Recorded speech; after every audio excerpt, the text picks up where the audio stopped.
Hello friends, welcome to my YouTube channel. आज का हमारा सर्कल का लेक्चर 7 है, जिसमें हम प्रैक्टिस सेट 3.5 ऑल कंप्लीट करेंगे। ऑल क्वेश्चन हम पूरा करेंगे, लेकिन वो कंप्लीट करने से पहले इसका जो बेसिक होता है वो मैं आपको सिर्फ 2 मिनट्स में बताऊंगी, क्योंकि ज़्यादा उसमें कोई भी कंसेप्ट है नहीं, तो वो सिर्फ 2 मिनट में हो जाएगा। तो बच्चों, सबसे पहले हमारा थ्योरम है, theorem of internal division of chord. Internal मतलब क्या होता है? अंदर, सर्कल के अंदर। और डिवीजन ऑफ कॉर्ड मतलब कॉर्ड का डिवीजन, यानी कि एक कॉर्ड अगर है तो वो कॉर्ड क्या हो रही है, दो पार्ट में डिवाइड हो रही है। और किस में? इंटरनल, यानी कि सर्कल के अंदर। आप यहाँ पर देखोगे, एक सर्कल है और ए से बी लेकर एक कॉर्ड है और सी से डी लेकर दूसरी कॉर्ड है, बराबर। और ये यहाँ पर ई पॉइंट पर एक क्या हो रही है, यहाँ पर टच हो रही है। तो आप यहाँ पर देखोगे कि ये जो यहाँ पर टच हो रही है वो सर्कल के अंदर टच हो रही है। तो सर्कल के अंदर अगर टच होती है तो उसको बोलते हैं इंटरनल डिवीजन ऑफ कॉर्ड। मतलब सर्कल के अंदर अगर दो कॉर्ड कहीं एक पॉइंट पर टच होती है तो उसको बोलते हैं इंटरनल डिवीजन ऑफ कॉर्ड। और उसका जो फॉर्मूला होता है, जब ये थ्योरम होता है, वो उसका क्या होता है, A E into E B, A E into E B ये वाला, और equal to C E into E D. यानी कि इस कॉर्ड का मल्टीप्लिकेशन इस कॉर्ड के मल्टीप्लिकेशन के साथ क्या होता है, इक्वल होता है। और यही आपको याद रखना है। सेम एज इट इज़ यहाँ पर क्या है, इंटरनल डिवीजन। इंटरनल डिवीजन मतलब क्या बोला मैंने, कि ये क्या होता है, सर्कल के अंदर। सेम इसी तरह external division of chord. External division chord मतलब क्या होता है, आप यहाँ पर डायग्राम में देखोगे कि ए से बी तक एक कॉर्ड है और सी से डी लेकर दूसरी कॉर्ड है, लेकिन ये यहाँ पर सर्कल के बाहर टच हो रही है ई पॉइंट पर। तो अगर सर्कल के बाहर टच होती है तो उसको बोलते हैं हम एक्सटर्नल डिवीजन ऑफ कॉर्ड। मतलब सर्कल के बाहर अगर दो कॉर्ड है और दोनों कॉर्ड सर्कल के बाहर एक पॉइंट पर टच हो रही है, यहाँ पर मिल रही है, इंटरसेक्ट हो रही है, तो उसको बोलते हैं एक्सटर्नल डिवीजन ऑफ कॉर्ड। और इसका फॉर्मूला कैसे होता है, A E into E B, यानी कि पहले हमें राइट लेना है और उसके बाद left. A E into E B equal to C E into E D. पहले राइट लेना फिर रिवर्स, इस कॉर्ड के लिए भी फिर से राइट लेना और फिर रिवर्स जाना। तो ये क्या होता है, एक्सटर्नल डिवीजन का फॉर्मूला। यानी कि इस कॉर्ड का मल्टीप्लिकेशन इस कॉर्ड के मल्टीप्लिकेशन के साथ क्या होता है, इक्वल होता है, जैसे कि यहाँ पर। अब थर्ड नंबर का जो हमें याद रखना है वो है टेंजेंट सेकेंड सेगमेंट थ्योरम। अब यहाँ पर क्या है, जो यहाँ पर थ्योरम में लिखा है वही है। आप यहाँ पर देखोगे कि जब भी सर्कल के ऊपर में से कोई लाइन टच होती है तो उसको क्या बोलते हैं, टेंजेंट बोलते हैं। और यहाँ पर आप देखोगे कि ए और बी, ये जो ए बी है वो क्या है, कॉर्ड है, लेकिन आप यहाँ पर देखोगे कि यहाँ पर एक सेगमेंट दिया जा रहा है, रे बोलते हैं इसको, बराबर। तो इसको हम क्या बोल सकते हैं, सेकेंड भी बोल सकते हैं और कॉर्ड भी बोल सकते हैं, बराबर। यानी कि ई बी क्या है, पूरा हमारा ये सेकेंड है, और ए बी क्या है, हमारा ये कॉर्ड है, और यहाँ से ई से टी लेकर क्या है, ये टेंजेंट है। तो अगर इस एक ही सर्कल में अगर टेंजेंट भी दिया है और सेगमेंट भी दिया है, यानी कि सेकेंड या फिर सेगमेंट भी आप बोल सकते हैं, यानी कि सर्कल के बाहर वो क्या हो रही है, एक्सटर्नली यहाँ पर टच हो रही है, तो उसका फॉर्मूला क्या होता है, जो टेंजेंट होता है उसका स्क्वायर हमें लेना है, ई टी का स्क्वायर। यहाँ पर देखो, ई टी का square is equal to E A into E B, E A into E B. अब यहाँ पर देखो, हम क्या करते थे, सी ई इंटू ई डी, यानी कि राइट जाते थे और फिर रिवर्स आते थे।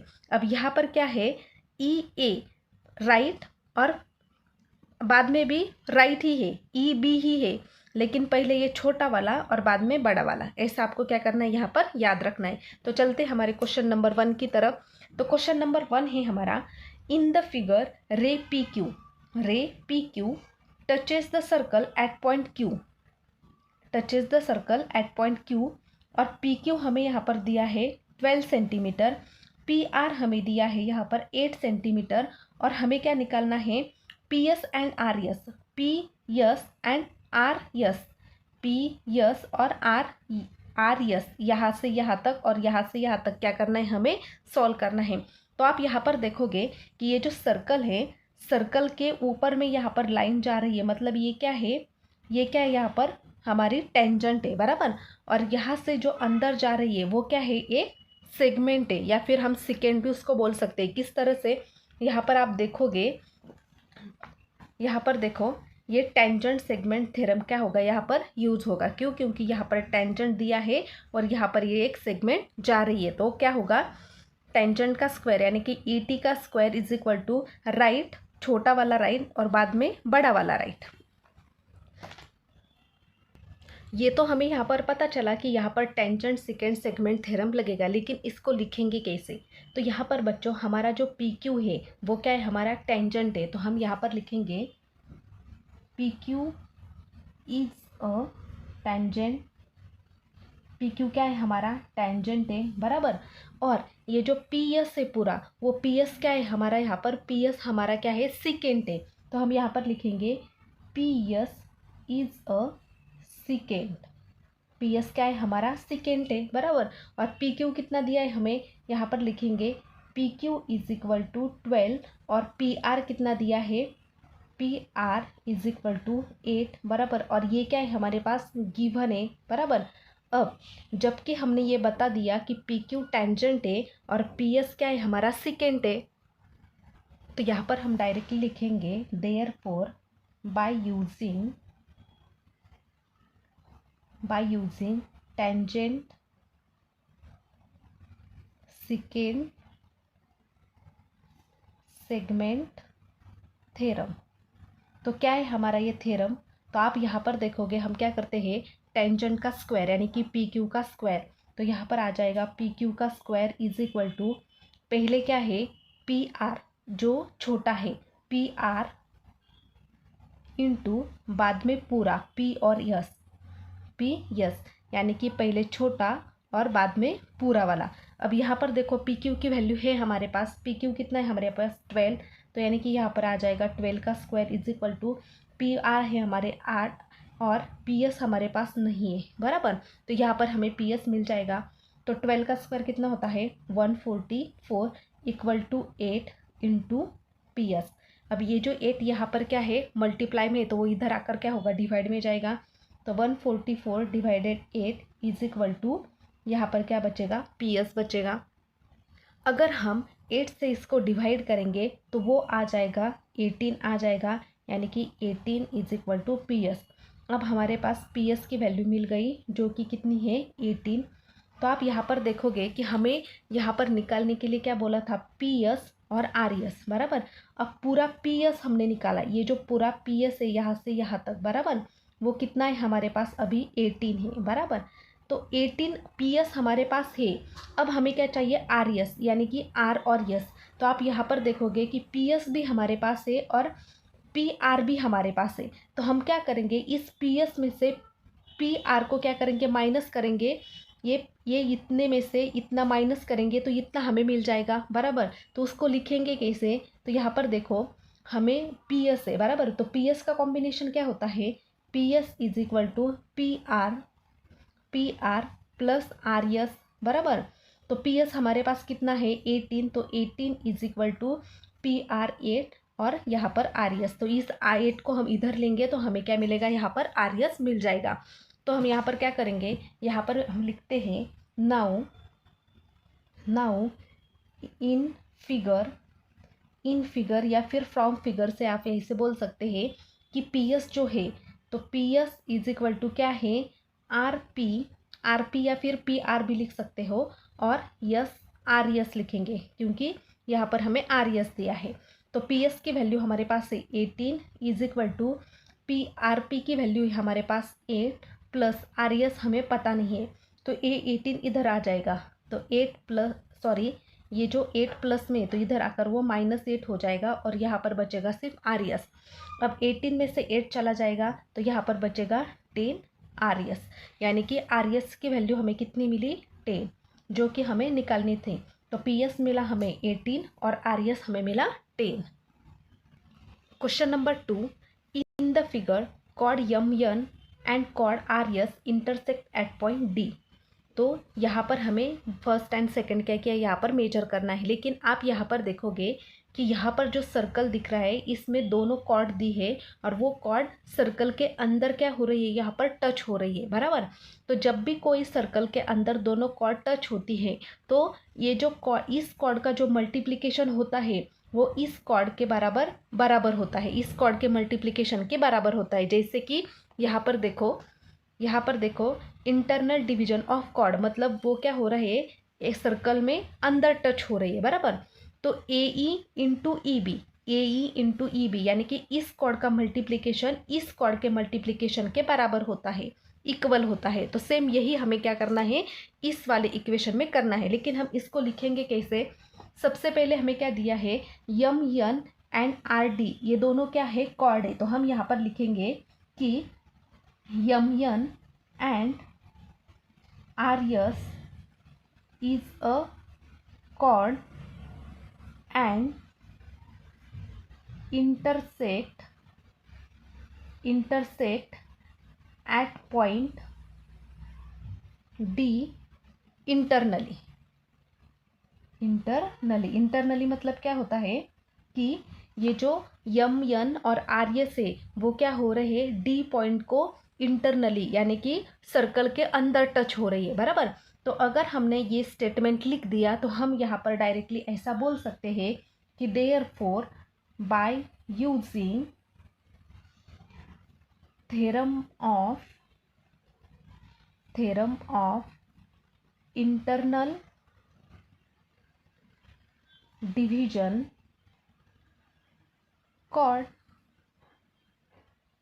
तो इंटरनल डिवीजन कॉर्ड क्या है हमारा, कि ये जो MD जो है वो इसका मल्टीप्लिकेशन इसके मल्टीप्लिकेशन के साथ होता है। तो हम लिखेंगे MD into DN equal to RD into DS। तो हमारे पास किस किस की वैल्यू है, MD की वैल्यू है हमारे पास 8 इंटू DN की वैल्यू है हमारे पास नहीं, DN हमें फाइंड करना है। तो ये एज इट इज़ रहेगा RD हमारे पास 15 इंटू DS कितना है 4, बराबर। अब यहाँ पर क्या होगा, 8 into DN as it is रहेगा 15 इंटू 4, 15 4 सा कितना होता है 60। अब DN इज इक्वल टू 60, ये जो यहाँ पर 8 इधर है वो 8 यहाँ पर क्या होगा, डिवाइड होगा। क्यों, क्योंकि यहाँ पर क्या है, वो मल्टीप्लाई में है। अब यहाँ पर हम देखेंगे तो 8 के टेबल में 60 नहीं आता है, बराबर, लेकिन 4 के टेबल में आता है। तो 4 2 सा 8, फिर 4 1 सा 4, बचे 2 और 4 5 सा 20, यानी कि यहाँ पर क्या बचा 15 डिवाइडेड 2। तो अगर 2 से इसको डिवाइड करेंगे तो वो आ जाएगा 7.5, बराबर। कितना आया 7.5। तो ये आ गया 7.5 यानी कि DN हमें मिला 7.5। अब हमें सेकंड निकालना है। क्या है सेकंड में आप देखोगे कि सेकंड क्वेश्चन में भी हमें सेम यही करना है। सिर्फ क्या दिया है यहाँ पर, RS MD DN और ये जो वैल्यू है वो सिर्फ चेंजेस हुई है, लेकिन फॉर्मूला हमें सेम यही लगेगा। लेकिन आप यहाँ पर देखोगे कि फिर से हमें कुछ ये लिखने की ज़रूरत है क्या, ये MN या ये कॉर्ड वगैरह नहीं। क्यों, क्योंकि दोनों क्वेश्चन क्या है एक ही में दिए हैं। तो हम डायरेक्टली क्या करेंगे, सेकेंड वाला सॉल्व करेंगे।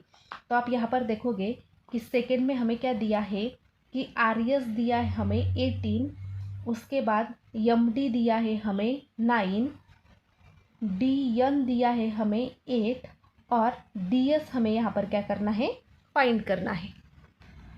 अब सेकेंड वाले क्वेश्चन के लिए थोड़ा सा ध्यान देना।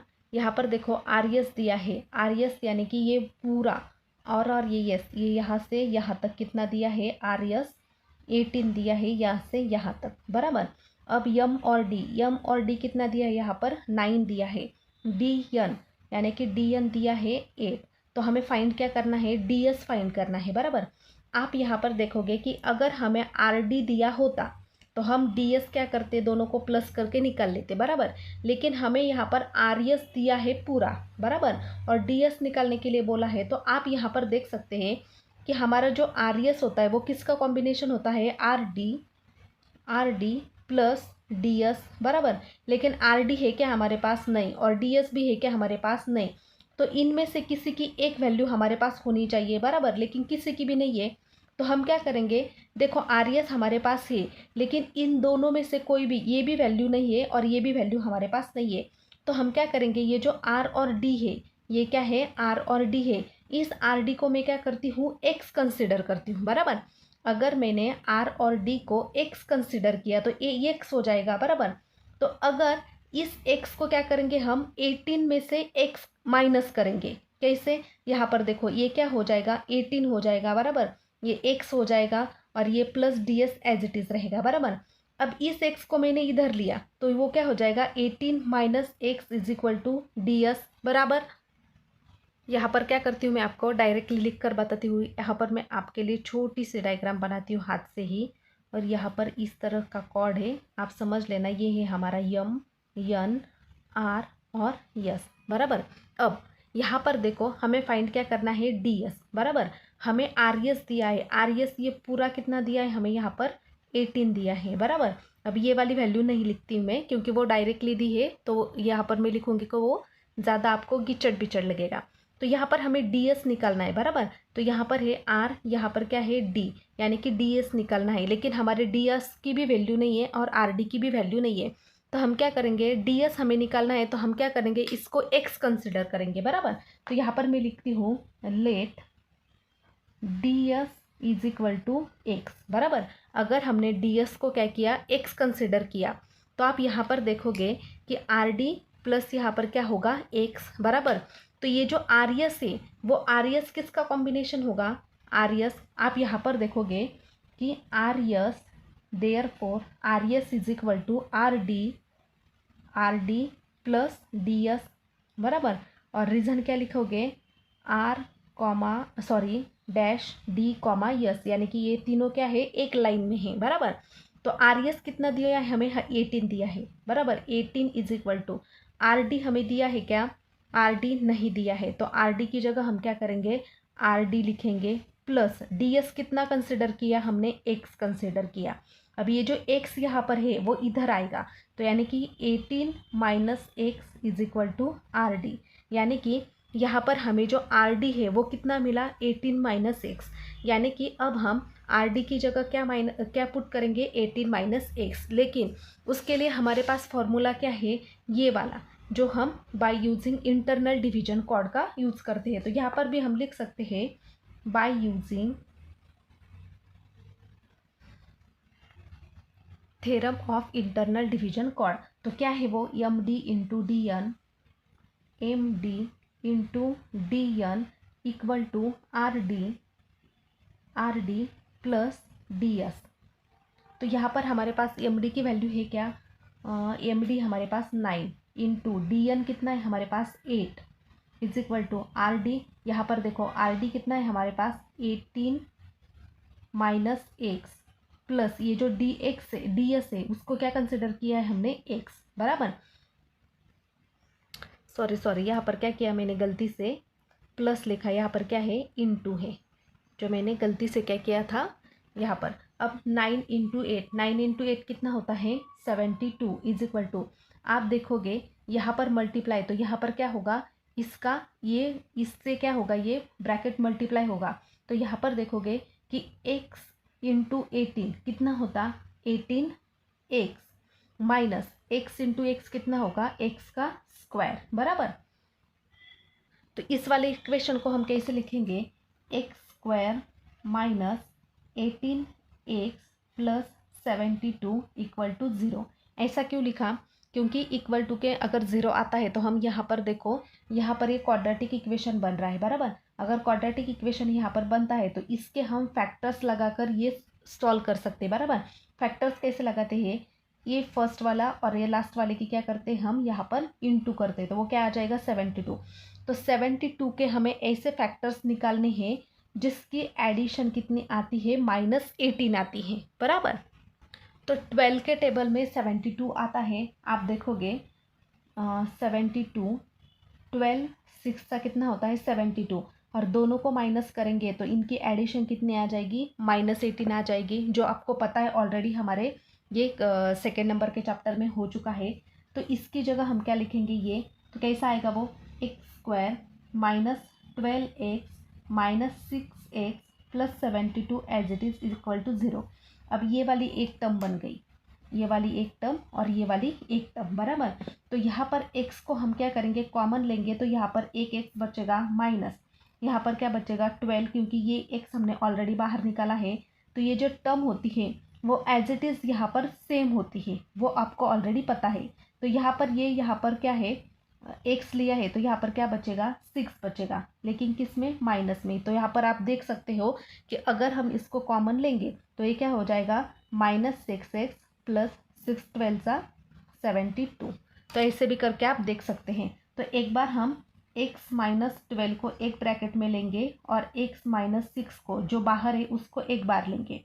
तो यहाँ पर होगा x माइनस 12 इक्वल टू 0 और x माइनस 6 इक्वल टू 0। तो यहाँ पर x इज इक्वल टू आ जाएगा +12 और यहाँ पर x इज इक्वल टू आ जाएगा +6। यानी कि यहाँ पर देखो हमने x जो कंसिडर किया था, बराबर, तो हमने किसको x कंसिडर किया था, ds को। हमें फाइंड करना था ds, बराबर, और ds को हमने क्या कंसिडर किया था, x कंसिडर किया था। तो यानी कि ds इज इक्वल टू 12 और ds इज इक्वल टू 6। तो ds की दो वैल्यू मिल गई हमें, एक 12 और एक 6। Question number 3, in the figure O is a centre. O क्या है हमारा यहाँ पर, centre of the circle, and B is a point of contact. B is a point of contact. Segment OE is perpendicular to segment AD। AB is 12।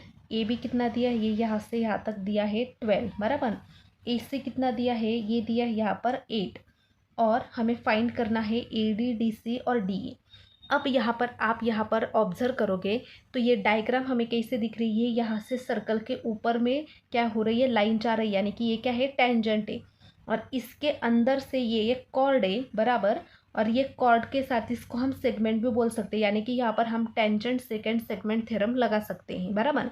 अब tangent second segment में सबसे पहले हमें AD निकालना है, बराबर। तो AD के लिए हम क्या करेंगे, तो यहाँ पर देखते हैं कि हमारा टेंजेंट सेकेंड सेगमेंट थ्योरम क्या होता है, AB का square is equal to AC into फिर बड़ा वाला A और D। तो आप यहाँ पर देखोगे AB हमें दिया है 12 और AC हमें दिया है 8, तो हमें यहाँ पर AD मिल सकता है, बराबर। तो हम क्या करेंगे, पहले जो दिया है उसके लिए हम क्या करेंगे, यहाँ पर इक्वेशन बनाएंगे और बाद में सेकंड का देखेंगे कि उसके लिए क्या कर सकते हैं। तो उसके लिए हमने पहले क्या करना पड़ेगा, यहाँ पर जो AB है हम यहाँ पर लिखेंगे AB is a tangent. AB क्या है हमारा, टेंजेंट है। सेम उसी तरह AD जो है, AD इज अ सेकेंड, बराबर। AD क्या है हमारा, सेकेंड है, बराबर। जब हमने ये प्रूफ किया तो हमारा पहला क्या है, हमें AD निकालना है, बराबर। क्या निकालना है, AD। तो AD निकालने के लिए हम क्या करेंगे, यहाँ पर लिखेंगे therefore by using theorem of, ये सभी लिख सकते हैं direct, tangent second segment theorem, बराबर। अब यहाँ पर थ्योरम क्या है हमारा, AB का square equal to AC into A और D, पूरा वाला AD, बराबर। तो AB का स्क्वायर मतलब 12 का स्क्वायर इक्वल टू AC कितना है, 8 है, तो 8 इंटू AD, बराबर। तो ये 12 का स्क्वायर कितना होगा, 144 is equal to 8 into AD। अब यहाँ पर देखो ये क्या है, 8 यहाँ पर मल्टीप्लाई में, तो इधर जाकर वो क्या होगा, डिवाइड में, यानी कि 144 divided 8 is equal to AD, बराबर। अब 8 से हम इसको डिवाइड करेंगे तो वो कितना आ जाएगा, वो आ जाएगा 18। वो कितना आता है, 18। तो 18 इज इक्वल टू AD, यानी कि AD की जो वैल्यू हमें फर्स्टली चाहिए थी वो कितनी मिली हमें यहाँ पर, 18, बराबर। इसको हम क्या करेंगे, फर्स्ट लिखेंगे, यहाँ पर क्या लिखेंगे, फर्स्ट, बराबर। अब सेकंड हमें क्या करना है, DC फाइंड करना है, बराबर। अब सेकंड के लिए अब यहाँ पर देखो D और C, DC कहाँ पर है, ये D और C। अब यहाँ पर देखो DC निकालने के लिए हमें क्या करना पड़ेगा, हमने अभी अभी एडी जो है ताज़ा ताज़ा कितना निकाला 18, यानी कि ये जो यहाँ से यहाँ तक ये जो पूरा है हमारे पास वो कितना है 18 है बराबर। अब ये भी हमारे पास है 8 है और ये पूरा कितना है 18 है और हमें डीसी चाहिए, सिर्फ डीसी चाहिए। तो आप यहाँ पर देखोगे ये पूरा कितना है ए और डी पूरा 18 है बराबर। तो 18 में से ये इतना जो है वो कितना है 8 है। तो अगर हम एडी में से ये इतना माइनस करेंगे तो इतना हमें मिल जाएगा बराबर। तो आप यहाँ पर देखोगे कि एसी ऑलरेडी 8 दिया है तो ये कितना होगा 10 होगा। क्यों? क्योंकि ये पूरा 18 है तो 18 में से हम 8 माइनस करेंगे तो ये 10 मिलेगा बराबर। लेकिन इसको लिखेंगे कैसे? यहाँ पर देखो ये जो पूरा एडी हमारा इसको हम कैसे लिखेंगे? एडी इज इक्वल टू क्या होता है डी सी प्लस सी ए। डी सी प्लस सी ए होता है और इसका रीज़न हम क्या लिखेंगे? डी डैश सी डैश ए। क्यों? क्योंकि तीनों क्या है एक लाइन में है बराबर। तो एडी की वैल्यू हमारे पास कितनी है 18, तो यहाँ पर आएगा 18 is equal to D C हमें फाइंड करना है वो हमें पता नहीं, प्लस सी ए यानी कि ए सी वो कितना है हमारे पास 8, ये 8 इधर आएगा तो 18 minus 8 is equal to D C. तो ये कितना आ जाएगा 10 is equal to D C, यानी कि डी सी की वैल्यू हमें कितनी मिली? D C is equal to 10। अब थर्ड वन क्या है हमारा? डी और ई। अब हमें डी ई, अब डी ई कहाँ पर है? डी और ई ये फाइंड करना है। अब यहाँ पर बच्चों डी हम कैसे निकालेंगे? ये इतना डी। तो आपको यहाँ पर देखो यहाँ पर हमें दिया है कि ओ ई, यानी कि O E is perpendicular to segment A D. O E क्या है? ए डी पर परपेंडिकुलर है इस तरह से बराबर। इस तरह से क्या है? ये परपेंडिकुलर है। अब यहाँ पर जब भी कोई सेगमेंट या फिर कोई भी वैल्यू यहाँ पर क्या होती है? परपेंडिकुलर होती है तो वो क्या होती है? दो पार्ट में एक कॉर्ड को दो पार्ट इक्वल पार्ट में क्या करती है? बाइसेक्ट करती है, यानी कि डिवाइड करती है। तो ओ ई जो है वो क्या कर रही है? डी और सी को एक पार्ट दोनों इक्वल पार्ट में डिवाइड कर रही है, यानी कि जितना डी ई होगा उतना ही ई सी होगा। क्यों? क्योंकि ऑलरेडी उन्होंने दिया है कि O E is perpendicular to A D. तो यानी कि डी और सी ये जो कॉर्ड है यहाँ पर डी और सी ये जो कॉर्ड है इस कॉर्ड को ओ और ई क्या कर रही है? दोनों इक्वल पार्ट में डिवाइड कर रही है, यानी कि जितना डी ई होगा उतना ही ई सी होगा। तो हम ऐसा बोल सकते हैं कि हमारा जो डी ई है ये जो डी ई है डी ई क्या होगा? Half of D C, half of D C. क्यों? क्योंकि डी ई क्या है? हाफ है। किसका हाफ है? डी सी का हाफ है। फिर से बताती हूँ, ये जो डी ई है हमारा इतना वो क्या है? हाफ है, यानी कि आधा है। और किसका आधा है? वो ये डी सी का आधा है बराबर। और डी सी हमारे पास है तो हम ऐसा लिख सकते हैं यहाँ पर कि O E segment O E is perpendicular to chord C D. और जब ये कॉर्ड सी डी पर परपेंडिकुलर रहे तो ओ ई क्या कर रहा है? सी डी को डी ई में और ई सी में क्या कर रहा है? यहाँ पर डिवाइड कर रहा है। तो हम ऐसा लिख सकते हैं कि therefore D E is half of C D. C D का क्या है? डी ई हाफ है। तो D E equal to half. अभी अभी हमने सी डी निकाला तो सी डी हमारे पास कितना था? 10 था बराबर। तो यहाँ पर 2 1 सा 2 और 2 5 सा 10, यानी कि डी ई हमें कितना मिला? 5। यही हमें निकालना था। बहुत आसान है बच्चों, सिर्फ आपको क्या करना है? कंसेप्ट समझना है, रटना बिल्कुल नहीं है। Question number 4, in the figure if P Q is equal to 6, Q R is equal to 10, P S is equal to 8 and find T S, यानी कि टी एस हमें यहाँ पर फाइंड करना है। अब यहाँ पर देखो बच्चों, आपको ये क्वेश्चन कन्फ्यूजन के लिए दिया होता है। यहाँ पर आप देखोगे कि यहाँ पर एकदम छोटा सा कॉर्ड आपको दिख रहा है बराबर, लेकिन कुछ बच्चों को क्या लगता है कि ये क्या है? टेंजेंट है, और वो टेंजेंट सेगमेंट सेकेंड थ्योरम लगा देते हैं। वो ऐसा नहीं है। आप यहाँ पर देखोगे टी एस ये एक कॉर्ड है और आर एस ये दूसरी वाली कॉर्ड है, और ये सर्कल के बाहर टच हो रही है पी पॉइंट पर, यानी कि यहाँ पर हमें एक्सटर्नल डिवीजन का यहाँ पर क्या होगा? हमारा थ्योरम लगेगा। क्यों? क्योंकि दोनों कॉर्ड क्या हो रहे हैं? सर्कल के बाहर टच हो रही है। जैसे कि मैंने यहाँ पर बोला था आपको कि जब कोई दोनों कॉर्ड सर्कल के बाहर टच होती है तब तब वहाँ पर लगता है इंटरनल डिवीजन कॉर्ड का थ्योरम। और वो कैसे होता है उसकी ट्रिक भी बताई थी मैंने याद रखने के लिए, कि पहले हमें क्या करना है, ए ई पहले राइट लेना है और बाद में रिवर्स लेना है छोटा, यानी कि A E into B, A E into B equal to फिर से राइट लेना है सी ई और फिर रिवर्स ई डी। तो ये क्या है हमारा इंटरनल डिवीजन जो हमें यहाँ पर यूज़ करना है। तो यहाँ पर मैंने लिख लिया कि T S and R Q, T S and R Q क्या है, हमारे दो कॉर्ड है और वो इंटरसेक्ट हो रही है एट पॉइंट पी पर एक्सटर्नली, बराबर। अगर ये एक्सटर्नली क्या हो रही है, यहाँ पर इंटरसेक्ट हो रहे हैं, तो हम यहाँ पर यूज़ करेंगे by using theorem of externally division chord. और वो थ्योरम क्या है हमारा, यहाँ पर राइट लेना है टी पी, यहाँ पर हम लिखेंगे T P into reverse P S equal to फिर से आर पी राइट में और फिर से रिवर्स पी क्यू। अब देखते हैं हमारे पास वैल्यू किसकी है, टीपी की है हमारे पास, टीपी पीटी एक ही होता है, टीपी की वैल्यू हमारे पास नहीं है तो हम इसको टीपी को एज इट इज़ रखेंगे। पीएस है हमारे पास 8 इक्वल टू आरपी है हमारे पास, पी आर की वैल्यू तो हमारे पास नहीं है यानी कि आर पी की, तो आर पी हम एज इट इज़ लिखेंगे। पी क्यू है हमारे पास 6। अब बराबर, अब हमें या तो टी पी की या फिर आर पी की कोई तो एक वैल्यू चाहिए जिससे हम एक कोई भी सॉल्व कर सकते हैं, बराबर। आप अगर यहाँ पर देखो आर पी हमारे पास नहीं है, आर पी मतलब कितना, पी और आर ये पूरा हमारे पास नहीं है, बराबर। लेकिन आप यहाँ पर देखोगे कि पी क्यू यानी कि पी क्यू कितना है हमारे पास 6 है, तो यहाँ पर ये 6 हमारे पास है।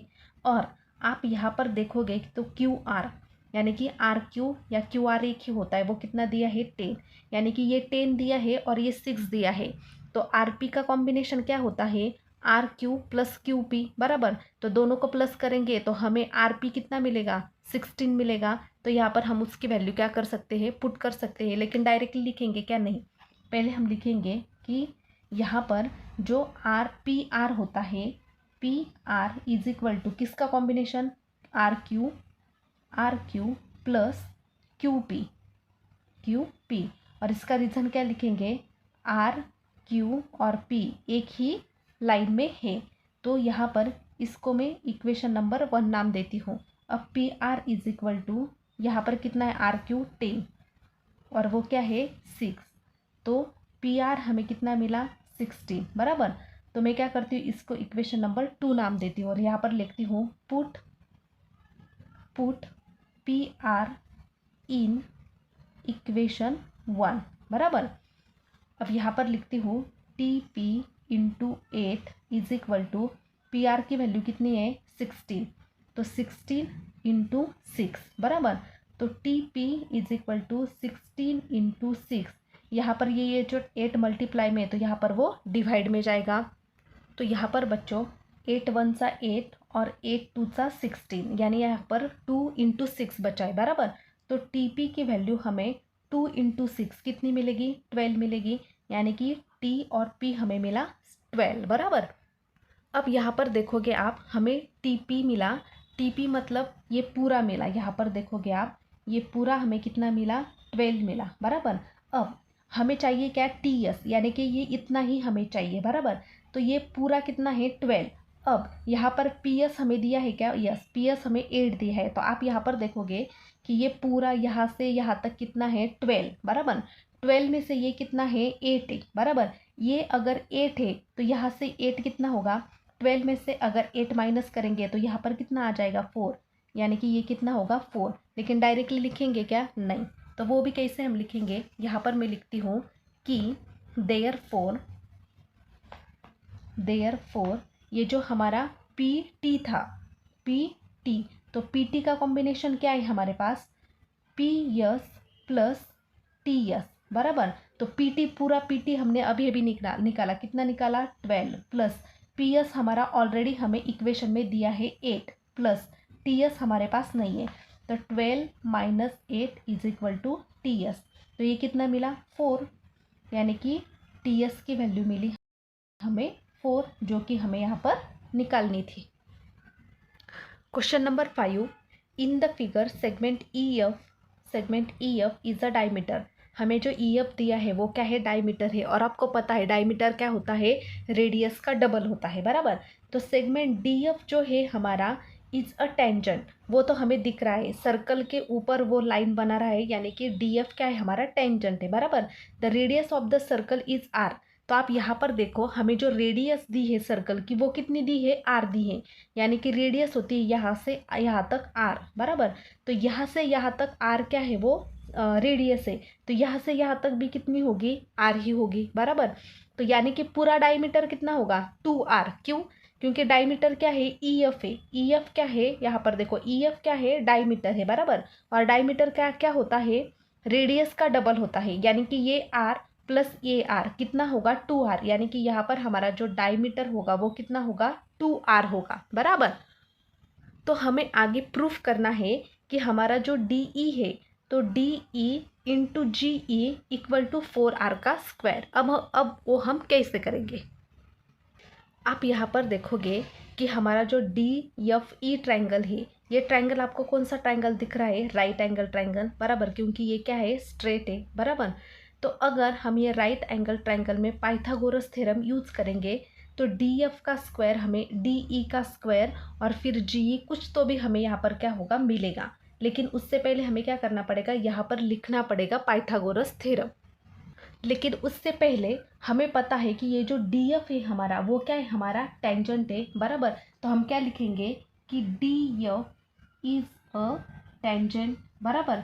अगर डी एफ टेंजेंट है तो उसका थ्योरम क्या होगा, उसका थ्योरम होता है बाय यूजिंग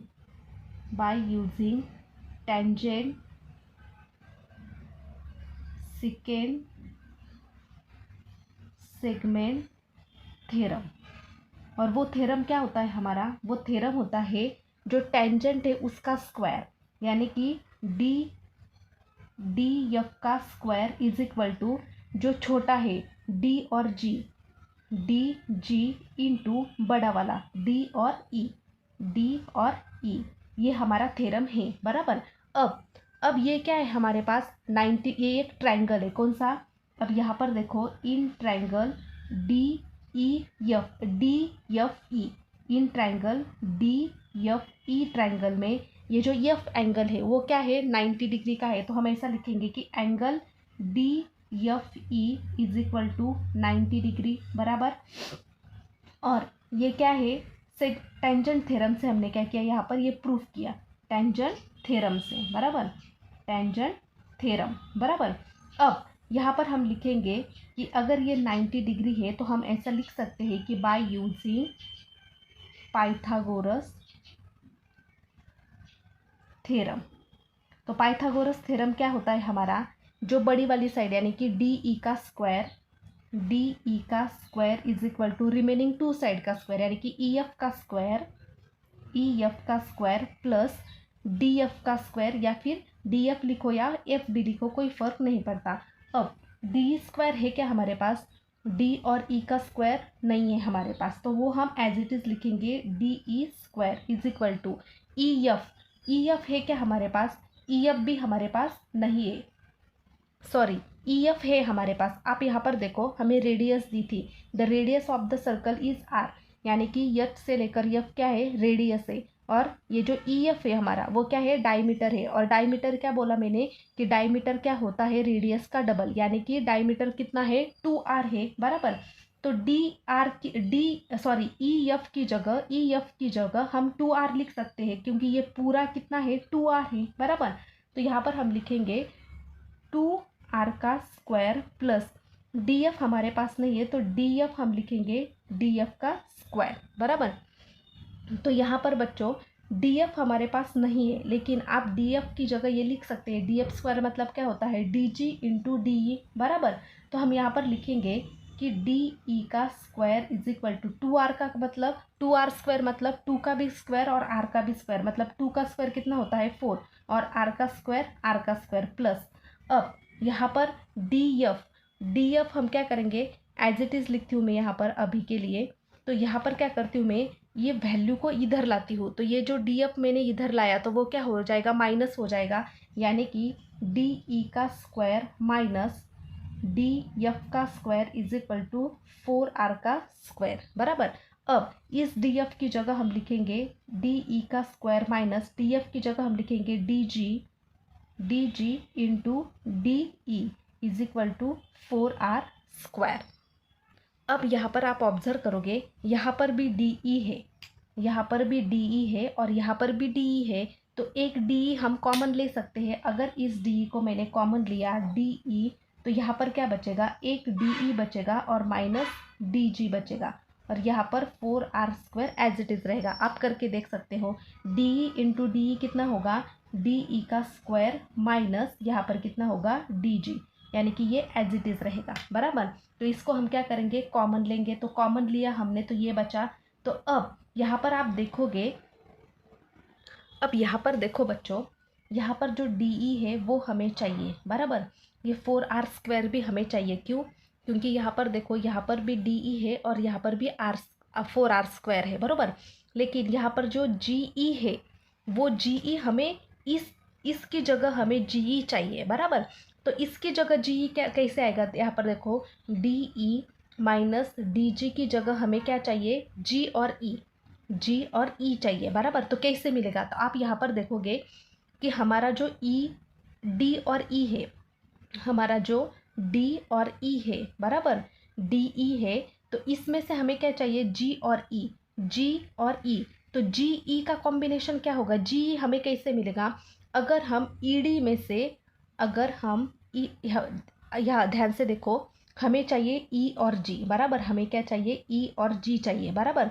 तो ई जी हमें कैसे मिलेगा, अगर हम ई डी में से जी और डी माइनस करेंगे, तो हमें ई जी मिलेगा। फिर से बताती हूँ, इतना हमें चाहिए बराबर, तो इतना हमें चाहिए ई जी।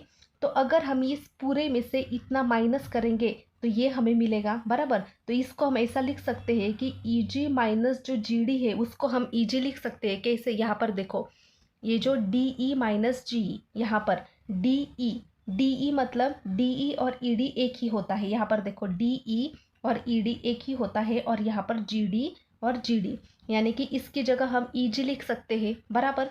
तो मैं यहाँ पर लिखती हूँ डायरेक्टली कि D E into E G equal to 4r का स्क्वायर, और यहाँ पर रीज़न क्या लिखूँगी कि ई जी और डी क्या है, हमारा एक लाइन में है बराबर। तो यहाँ पर हम ऐसा लिखेंगे, तो यहाँ पर आप देखोगे कि जो हमें चाहिए था वो हमें प्रूफ किया। यहाँ पर देखो जो आंसर आया है वही हमें प्रूफ करना था, तो यहाँ पर हम लिखेंगे हिंस प्रूफ। बहुत सिंपल होता है बच्चों, सिर्फ आपको ध्यान देने की ज़रूरत होती है। तो इस तरह से हमने क्या किया, ये प्रैक्टिस सेट पूरा ख़त्म कर लिया है। अगर वीडियो कैसा लगा वो कमेंट में ज़रूर बताना, यूज़फुल लगे तो लाइक शेयर एंड सब्सक्राइब ज़रूर करना। और आपको पता है कि हमारा टारगेट है 1000 सब्सक्राइबर कंप्लीट करना। सो 1000 सब्सक्राइबर आपके हाथ में है, इसलिए सपोर्ट करना और आपके दोस्तों को भी सपोर्ट के लिए बोलना। फ़िलहाल के लिए थैंक यू सो मच। अगले लेक्चर में हम प्रॉब्लम सेट स्टार्ट करेंगे।